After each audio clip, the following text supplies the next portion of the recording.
Итак, сегодняшнее мероприятие, тема, которая озвучена, она достаточно объемная, широкая, и это может быть первая из какого-то цикла, и точно будет первая из какого-то цикла презентаций, мероприятий, дискуссий, обсуждений этой темы. Я попытался в этой презентации представить сегодня две части, такую теоретическую и практическую, что ли. Если говорить о теоретической части, это законодательство, нормативная база, международная, национальная, которая рассматривает эту проблему. И второе, практическое, но на практической части было принято решение на данном этапе остановиться конкретно на вопросах, что люди сами могут сделать, чтобы поддержать свое здоровье, находясь в заключении, и чем могут помочь люди, которые на свободе. А именно, вот как помочь, что передавать в передачах, посылках людям, которые находятся в заключении. Следующий слайд, пожалуйста, Максим. Итак, нормативная база, она состоит из международных и национальных нормативно-правовых актов. Я хотел бы подчеркнуть, что международные нормативные акты мы рассматриваем только те, которые обязательны для исполнения нашим государством.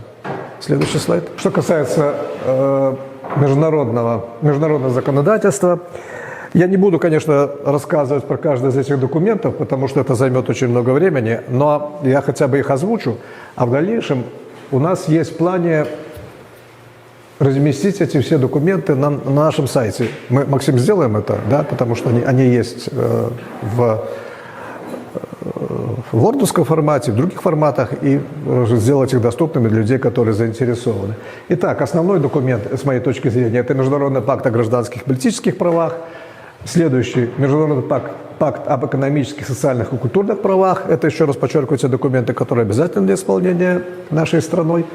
И есть такой еще специфический, специальный документ, касающийся нашей темы. Это минимальные стандартные правила Организации Объединенных Наций в отношении обращения с заключенными. Длинное такое название, которое сокращенно называют правила Нельсона Манделы. Это документ, если не ошибаюсь, правильно говорить, мягкого права, поскольку там ничего нет такого, что обязательное исполнение, но там есть рекомендации. Причем я бы подчеркнул, дальше я несколько цитат привожу, я бы подчеркнул, что эти положения, они рассчитаны на любую страну, то есть на страну, где с самым низким достатком, самым сложным, скажу так, законодательным положением. То есть, если наша страна позиционирует себя как развитую страну, цивилизованную, как мы слышим, то, конечно, по идее, все эти документы положения обязательно должны исполняться. Следующий слайд, Максим, пожалуйста. Итак, вот Международный пакт о гражданских и политических правах, основные статьи, которые касаются нашей темы, это статья 7,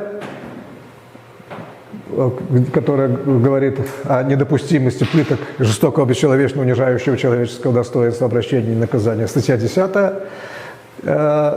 касающаяся конкретно лиц, лишенных свободы. И не буду зачитывать, чтобы сберечь время, если будет необходимо, все эти, во-первых, может быть, потом детальнее рассмотреть. Во-вторых, я еще раз повторяю, они будут выложены к нам у нас на сайте. Пожалуйста, следующий сайт.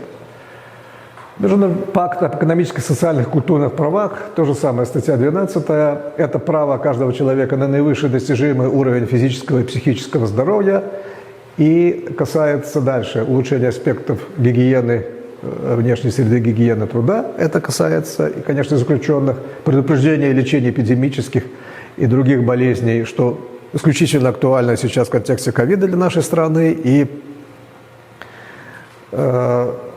проблема очень серьезная, и создание условий, которые обеспечивали бы всем медицинскую помощь и медицинский уход в случае болезни. Я подчеркиваю, я дальше буду об этом говорить, это очень важный аспект. Не существует ни одного документа в нашей стране, который ограничивал бы право на охрану здоровья для заключенных. То есть заключенные имеют ровно такие же права на охрану здоровья, как все остальные граждане. Следующий слайд, пожалуйста. Ну вот правила Нельсона Манделы. Очень важный, с моей точки зрения, документ. Нельсон Мандела – известный человек, который провел 27 лет в тюрьмах. И вот его цитата. На самом деле, я считаю, что ее можно, такой как лозунг, что ли, использовать. В самом деле. И на сегодня, опять же, это для нашей страны очень актуально. Можно много говорить о стране, о ее там достижениях, о чем угодно, но если положение в тюрьмах, если в тюрьмах люди подвергаются пыткам, такому бесчеловечному отношению, то вот как раз это и в первую очередь характеризует страну. Потому что я это всегда подчеркиваю и уверен в этом по своему опыту, и профессиональному, и жизненному, что сотрудники в тюрьмах и заключенные, они не взялись откуда-то из космоса, они не выращены где-то в пробирке, они те же самые, что и в обществе. Только концентрация, наверное, проблем большая и более ярко это видно. Мы подготовили небольшой ролик, покажем здесь, где говорит человек, который имеет большой опыт отбывания наказания, и когда ему задаем вопрос, а что, как можно изменить, он говорит, надо изменить сотрудников, поменять сотрудников. И тогда возникает у меня вопрос, а другие, кто уверен, что они будут лучше или хуже? Следующий слайд, пожалуйста. Ну вот несколько цитат из правил Нельсона Манделы. Это что касается питания. Я еще раз подчеркиваю, что это рекомендации для любой страны без исключения. Поэтому, вот видите, даже здесь достаточно для поддержания здоровья и сил, хорошее качество, хорошо приготовленную, поданную, питьевая вода, доступности питьевой воды, что вот мы видим в контексте проблем людей, которые отбывают административный арест. Даже следующий слайд, пожалуйста. И про медицинское обслуживание. Все заведения должны иметь, по крайней мере, одного квалифицированного медицинского работника, имеющего, здесь подчеркивается, познания в области психиатрии. Это отдельная проблема для мест заключения, но, как видите, то есть каждое заведение должно располагать таким специалистом, подчеркивается. Следующий слайд, пожалуйста. Здесь тоже на предыдущем слайде написано про стоматолога. Очень серьезная проблема для мест заключения. Очень высокая нуждаемость в стоматологической помощи. К сожалению, я не видел специальных исследований, но мой профессиональный опыт позволяет говорить о том, что люди, которые находятся в заключении из-за специфики нахождения в закрытых условиях, малодоступности солнца, специфика питания, у них мало кальция. Недостаток кальция, я так думаю, вот может быть поправите меня или что-то другое скажете, приводит к проблеме с зубами. Я это сам на себе испытал, вот когда после нескольких месяцев нахождения в следственном изоляторе, проблемы с зубами не могут появиться, конечно, у каждого, но, по крайней мере, я чувствовал, что я не любитель творога, но через несколько месяцев мне просто вот творог, хотелось творога. Я предполагаю, потому что из-за того, что вот ощущалось, что организм ощущал недостаток кальция. Хотя бы усвояемость кальция из творога – это отдельная тема, но тем не менее. Следующий слайд, пожалуйста. Ну вот здесь вот про взаимоотношения медиков и администрации колонии. Это тоже отдельная проблема. Мы ее будем, безусловно, обсуждать, рассматривать в контексте реформирования пенитенциарного здравоохранения. Я думаю, что эту тему надо тоже прорабатывать применительно к Новой Беларуси, и мы этим, я надеюсь, займемся. Пока вот только отметим, что это же и в правилах Нельсона Манделы об этом говорится. Следующий слайд. И вот что должен руководитель места заключения принимать во внимание. Если согласен, немедленно принимать меры. Если не согласен или выходит за рамки компетенции, представить вышестоящим органам как собственный доклад, так и рекомендация врача. В моей практике были случаи, когда я, работая врачом в колонии, говорил руководителю учреждения, что необходимо осужденного срочно вывозить в больницу, а директор говорил, я беру под свою ответственность, и его не повезут. Это был Олег Алкаев, кстати говоря, который так делал. Но надо отдать должное, он на самом деле брал на себя ответственность, не уходил. А в практике были другие случаи, когда перекладывали ответственность, создавали проблемы, но тогда, если что, врач виноват. В этом данном конкретном случае, о котором я говорю, осужденный не потерпел какой-то серьезного ущерба из-за этого. Но надо понимать, что медицинский подход – это все-таки не допустить худшего, поэтому требование о вывозе, оно тоже было обоснованным. Следующий слайд, пожалуйста. Ну вот так национальное законодательство касаемо этой сферы.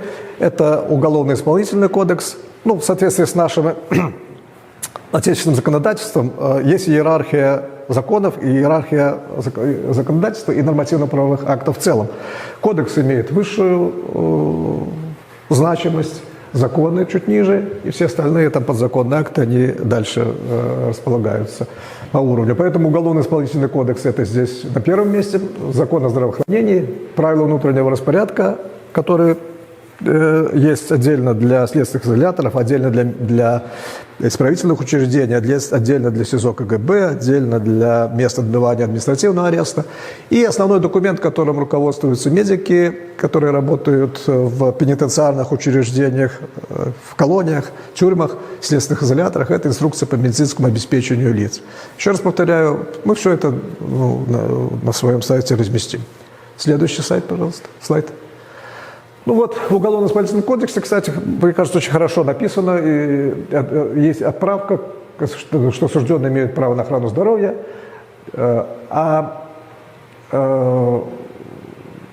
следующий, может быть, там, я не помню, написал я это, нет, медико-санитарное, да.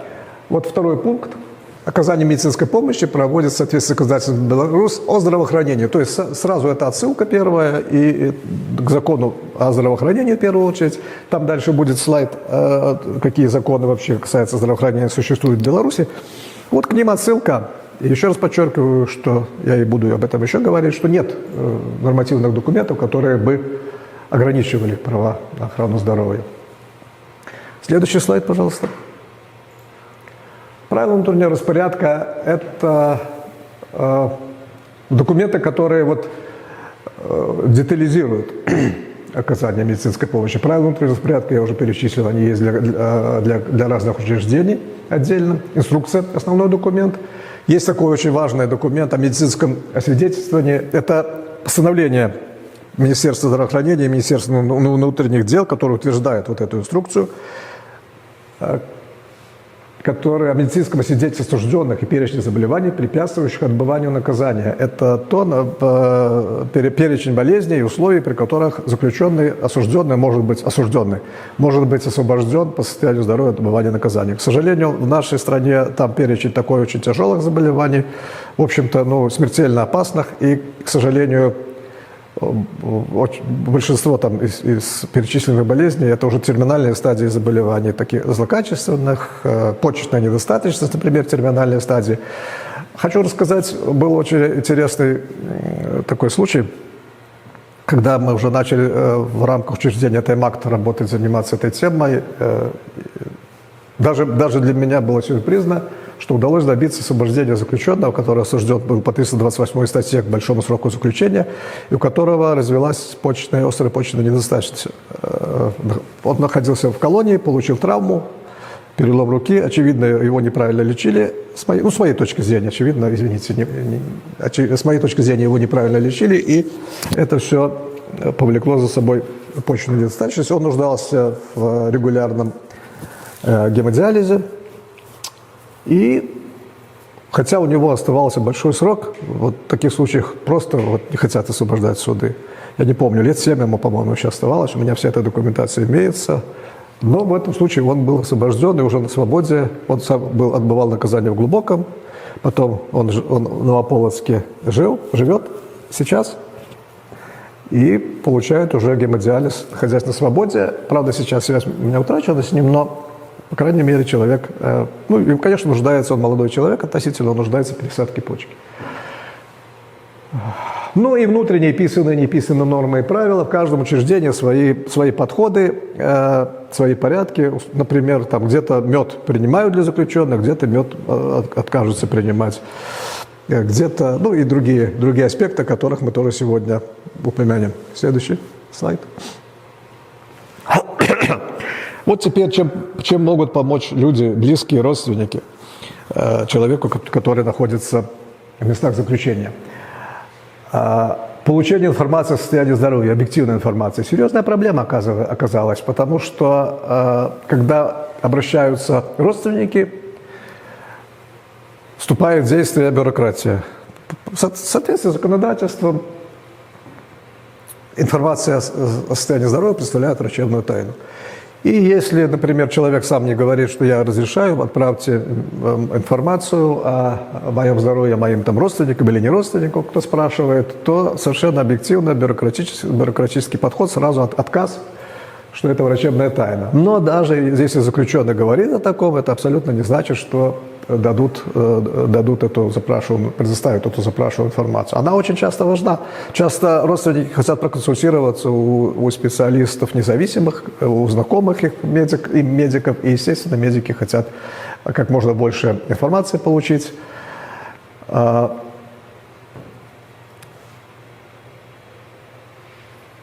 Вот. Дальше, смотрите, по желанию пациента можно выдавать выписки и так далее в порядке, установленном законодательством. Я разговаривал со своим коллегой, который занимается медицинским правом, врачом, ученым в этой сфере, и говорю, что достаточно того, что человек говорит, давайте информацию обо мне предоставляйте, или надо какая-то специальная доверенность. Для меня было очевидно, что если я прихожу, говорю, то этого достаточно. А он так засомневался, что, возможно, нужна доверенность. А получение доверенности в местах лишения свободы – это тоже отдельная история. Где-то имеет право давать эту доверенность начальник учреждения, имеет право нотариус. Привести нотариуса – это не так просто, это надо согласовывать. А сам начальник учреждения иногда говорит: нет, меня я не успеваю, я не дам, и так далее. Много субъективно в этой сфере. Следующий слайд, пожалуйста. Вот это другой аспект сохранения врачебной тайны. Иногда эту информацию не получить, иногда эта информация наоборот выходит, что у человека такое-то заболевание, там, например, ВИЧ или какие-то другие, условно говоря, венерические заболевания, которые могут, как некоторые считают, скомпрометировать человека, и вот они выходят. При этом надо понимать, что начальник учреждения, все другие, кто соприкасается с этой темой, они тоже наравне с врачами несут обязанность сохранять медицинскую врачебную тайну и несут ответственность за нарушение этого положения. Вот там коротко на слайде основные законы здравоохранения перечислены. Возможно, это слайд фото это несколько устаревшее, я его дальше доработаю, обновлю, просто у меня уже не было времени актуализировать. Но, как видите, не так много, с одной стороны, этих законов, но они все не касаются конкретно заключенных, но тем не менее распространяются они.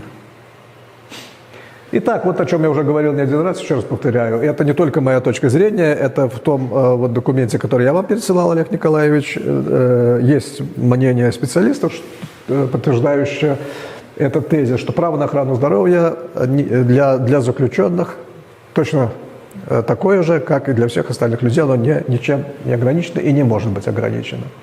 Здесь я просто тезисно отметил для себя, что можно было бы затронуть для аудитории,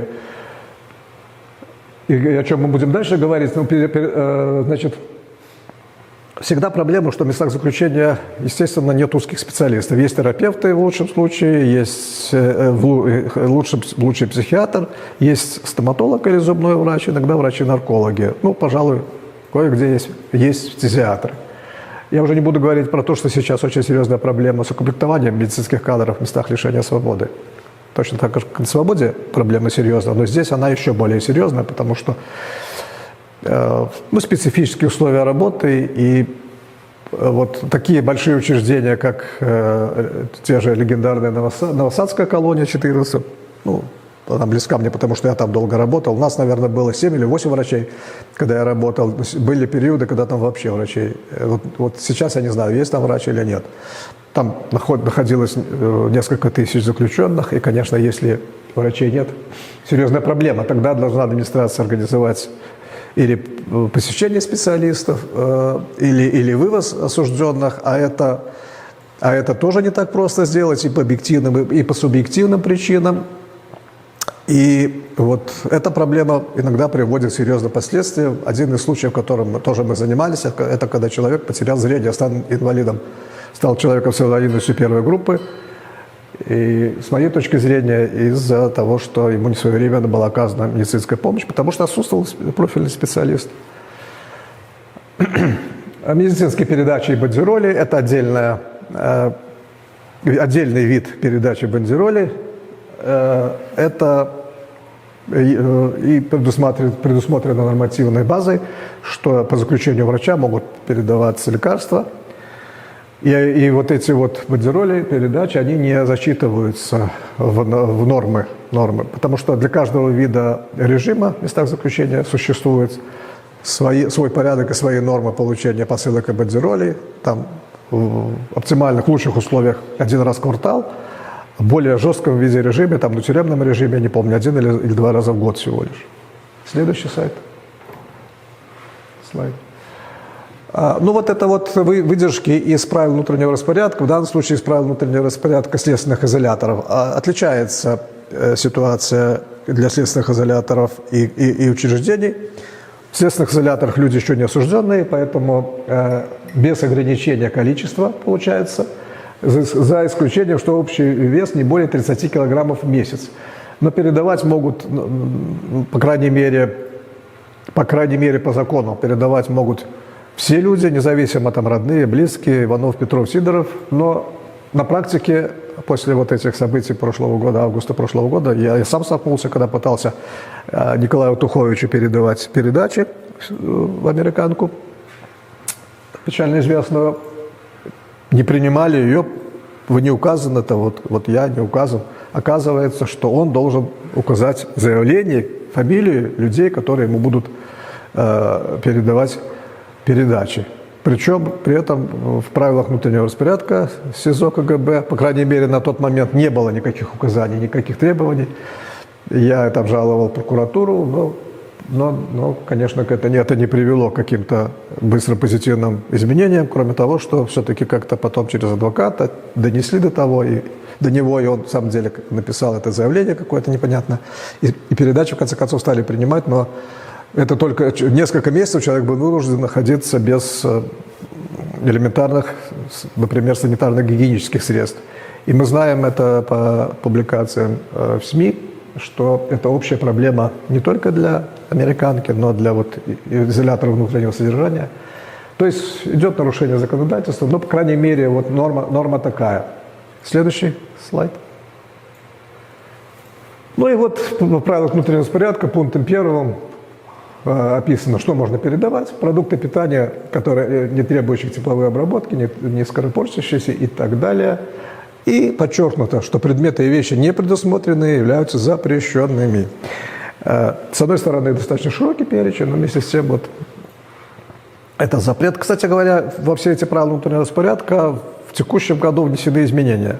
И понимаете сами, что они внесены в связи с происходящими событиями, и, к сожалению, отнюдь не в лучшую сторону, не в сторону смягчения. По-моему, вот этот пункт появился тоже. Но он как бы конкретизирует, с одной стороны, но вот все документы, отечественные документы, которые я готовил к презентации, они изменены в текущем или прошлом году. Следующий слайд. Ну вот в колониях выписка здесь из правил внутреннего распорядка. Как я говорил, что, во-первых, исходя из местных условий, возможностей для хранения, в каждом учреждении могут быть свои особенности, как объективные, так и субъективные, повторю. Количество и сроки – это в зависимости от, я говорил, от вида режима. Кроме того, есть такие понятия, как улучшенные условия содержания, обычные условия содержания и так далее. Опять максимальный вес посылок почтовыми правилами определен, это 30 килограммов. Ну вот, не так давно это изменение внесено, что до 10 килограмм овощей и фруктов. Не совсем непонятно, почему до 10, почему там это так. Но тем не менее, хоть что-то, потому что раньше это тоже было на усмотрение руководителя. Ну и касается женщин, кормящих. И, кстати говоря, что касается людей с инвалидностью, это вчера был День людей, да, с инвалидностью. Вот предусмотрено законодательством, кстати говоря, что для людей с инвалидностью первой и второй групп, которые отбывают наказание в местах лишения свободы, должны устанавливаться улучшенные условия, как это написано, санитарно-бытовые условия, по-моему, так, или коммунально-бытовые. Следующий слайд. Ну и то же самое из перечня. Вот перечень продуктов питания, что может быть что может передаваться, за исключением вот таких-то. Ну и может быть ограничен по подписанию санитарной эпидемиологической службы. С моей точки зрения, странноватое положение, если бы они написали ограничен или расширен, но расширен почему-то здесь нет. Следующий слайд. Ну вот, теперь я перехожу к практической стороне презентации. И сразу хочу сказать спасибо вот этим ресурсам, которые здесь показаны. На слайде буквально где-то с месяц назад появилась такая статья, которую с удовольствием прочитал, достаточно, с моей точки зрения, аргументированно, грамотно расписано, что можно и что лучше передавать заключенным. И я дальше использовал этот ресурс, чтобы не придумывать. Единственное, что немножечко, очень слегка его перефразировал, кое-где сократил, может быть. Следующий слайд. Ну, там идет речь о том, что очень важно для заключенных получать продукты, богатые витаминами С, ну и расписано, что и что больше всего содержит витамин С. Конечно, к сожалению, надо сказать, что, вот, во-первых, свежие эти вещи, они доступны в сезон. Во-вторых, посылки их вряд ли вышлешь, потому что все это может испортиться, и как оно дойдет. И поэтому вот эти все свежие фрукты и овощи, их, как правило, люди привозят, когда едут на свидание, и приурочивают передачу, когда едут на свидание. И когда я работал, например, в этих же новосадах, всегда были видно, когда вереницы с электрички, вереницы людей, тянущих эти тяжелые сумки по 30 килограммов. Даже был такой, наверное, там у местных жителей небольшой бизнес, которые помогали там привезти. Ну и заключенным, как правило, разрешали то, что осталось, взять с собой в отряд после длительного свидания. Ну вот передача, это можно передать. Но, по крайней мере, да, я согласен и подтверждаю, что это важно, богатая витаминами еда. Сухофрукты, если нет возможности передать свежие, конечно, уникальная возможность сухофрукты. Здесь те же витамины, но и не только они. Я должен оговориться, наверное, в самом начале сказать, что вообще передачи, посылки в места лишения свободы – это очень ресурсоемкая, конечно, тема. Требует больших средств.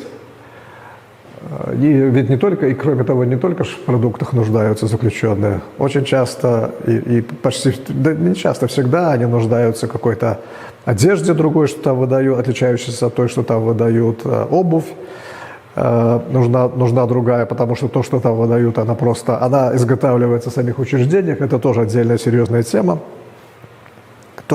которая завязана на условия, например, закупок, когда проводятся тендеры, закупаются самые дешевые материалы для изготовления рубашек, которые потом, как через нее газету можно читать. А с другой стороны, всякого рода злоупотребления, связанные с закрытостью системы в этой сфере, они вынуждают заключенных просить это все у родственников, близких, чтобы прислали со свободы. То есть достаточно много средств требует, и когда сегодня говорят, вот актуально сбор средств для помощи заключенным, то это действительно, я подтверждаю, что это очень требует больших средств. Но тем не менее, мы сегодня будем говорить об таком идеальном подходе к этой теме. Поэтому вот сухофрукты – это очень хорошие продукты для поддержания здоровья заключенных. Ну, здесь несколько более подробно расписано, в чем там полезные свойства этих сухофруктов. Например, даже тоже, что если вот в бананах много триптофана, который нужен для синтеза серотонина, для борьбы с депрессией, сниженным настроением. Ну, журавины, я просто не могу применять слово клюква, журавины. Мы говорили, кстати, вот новые подходы современные, когда Олег Николаевич рассказывал о том, что изготавливаются уже вот из вяленых, сушеных ягод. Не просто ягоды, они, конечно, очень полезны, но усвояемость слабая. Сейчас разработана методика перемолки, и когда даже вот эти вот семечки, которые в ягодах мелкие, которые так обычно не усваиваются, а они, кстати, содержат белки и очень много полезных в мелкодисперсном состоянии, они усваиваются, очень полезно, и, конечно, это можно рекомендовать пересылать или передавать заключенным. Ну, цукаты, они тоже хороши для этих целей.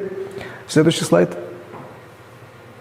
Ну, вот это вот как для видео. Удовольствие. Следующий.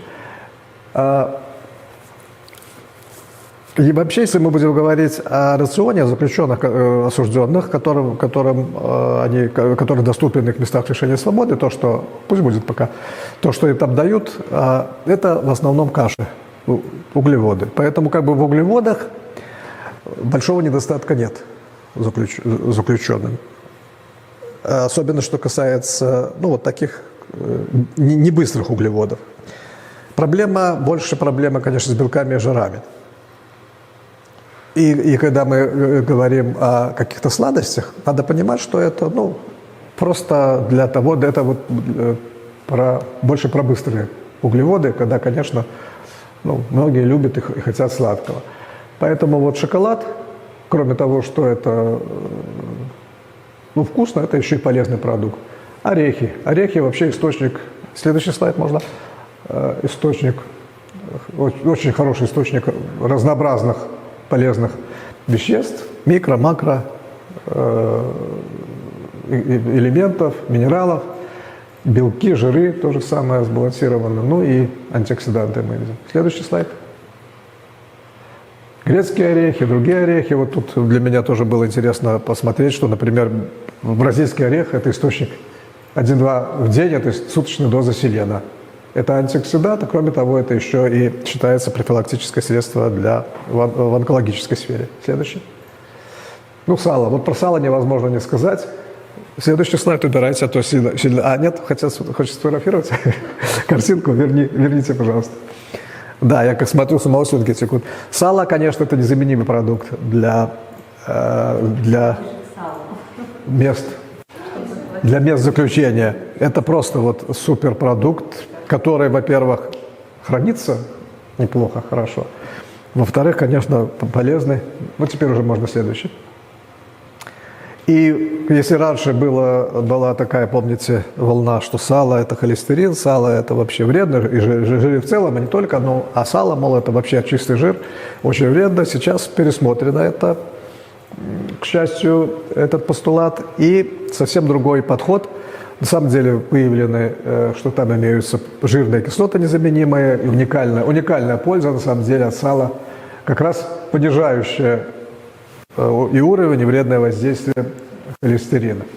Ну и я еще раз подчеркну, это еще, кроме всего прочего, важно подчеркнуть, что это то, что удобно для применения в заключении. Следующий слайд. Колбасы, сыр, ну я в скобках для себя обозначил, о чем надо сказать коротко здесь. Да, понимаете, что колбасы – это белки, жиры, особенно качественные. Ну и, конечно, желательно туда передавать сухие вяленые колбасы, лучше не копченые. Хотя, конечно, в больших количествах все эти современные колбасы, они и достаточно вредный продукт, но, тем не менее, для мест заключения они удобны тем, что хорошо хранятся там. Следующий слайд. Ну, здесь я написал про сыр. Кстати говоря, вот когда мы рассуждали о кальции, то вот есть такие данные, что из сыра кальций, ну, я надеюсь, что из творога, потому что сыр делается из творога, усвояемость кальция хорошая. Чего не скажешь о молоке, потому что по современным подходам на усвоение кальция из молока, скажу так, тратится больше кальция, чем усваивается. И поэтому молоко, если употреблять для повышения уровня кальция, не рекомендуется. Но вот про сыр, наоборот, пишут, что это источник неплохой. Да. Ага, вот хочу сказать о том, казалось бы, что вредно. Ну, Ролтоны все эти вообще по умолчанию мне так представляются таким достаточно вредным продуктом. Конечно, если один-два раза его применить, то это ничего страшного, на постоянное питание его рекомендовать нельзя. И как сказал вот, человек, что первоначально там даже на упаковке было написано, что изготовлен на заводе пластмассовых изделий. Но это не значит, конечно, что пластмассы, я надеюсь, готовят, но тем не менее, интересный факт. Но мы хотели пригласить для участия сюда пару человек, которые имеют личный опыт нахождения в местах лишения свободы, но по разным причинам. Люди работают, кто-то в отъезде, не получилось. Ну, я могу в этой сфере говорить. Даже если заключенный не курит, ему можно передавать сигареты. И даже, я бы сказал, нужно, потому что это такой уникальный не продукт, изделие, уникальное изделие, которое служит, заменяет собой деньги, эквивалентом каких-то там обменов. Решение каких-то самых разных проблем, начиная от взаимоотношений с контролерами и заканчивая взаимоотношениями с другими заключенными. Это тоже отдельная тема, это такая и сферу коррупции затрагивает в местах лишения свободы, об этом можно много говорить. Но, по крайней мере, конечно, когда человек находится в заключении, и он имеет возможность уже связи с родственниками, он сам напишет там или скажет, что ему лучше привезти, передать. Но, как правило, вот сигареты – это такая вещь, которую люди просят. Кроме этого, чай, кофе тоже выступает в роли вот таких вот эквивалентов разных обменов. Там интересная тема, когда мы затронули ее, я спросил, а как вот там обмен идет? Там есть, оказывается, есть барыга, которая определяет стоимость, цену и занимается всеми этими обменными процессами в местах лишения свободы, как положено, свою долю с этого имеет. Ну и не только он, я уверен, но вот своя такая система там отработана. Сахар передавать нельзя, сахар можно только купить, и то в ограниченном количестве в лавке учреждения. Опять же, магазины имеются в учреждении, опять мы сегодня не касаемся, это отдельная тема. Ну вот, как я говорил, уже по-разному. Где-то его разрешают передавать, где-то не разрешают, где-то его там к лечебным продуктам относят, медик, если разрешит. Но медик, как правило, вот я с своей точки зрения, это все-таки, да, это можно сказать, что лечебный продукт, но это не лекарство. Когда приходили люди, там, разрешите гематоген, разрешите мед, ну, врачу не всегда это просто, это даже не поливитамины. Следующий слайд. Да, здесь я несколько слов хотел рассказать для предполагаемой публики о нашем учреждении, дать наши контакты. Вам это, да, может быть полезно тоже.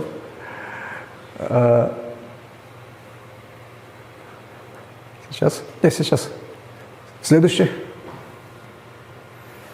И я думал, здесь будут, если люди предложить им заполнить нашу анкету. И следующий слайд. Вот показать ее. Сейчас, подождите, Максим. Да, можно? Следующий. Поблагодарить. И следующий финишный слайд. Кстати говоря, это вот с того ресурса, который я указывал, мне кажется, это специально собрана, на самом деле, передача для заключенного, потому что вот те фрукты, овощи, и шоколад, о которых говорилось, и как раз белорусская специфика, по-моему, коммунарсковский шоколад, да, там показано, в общем, ну вот иллюстрирует хорошо нашу тему, в том числе, да, и Ролтон там, наверное, все-таки имеется. Все, ну а вам спасибо за присутствие.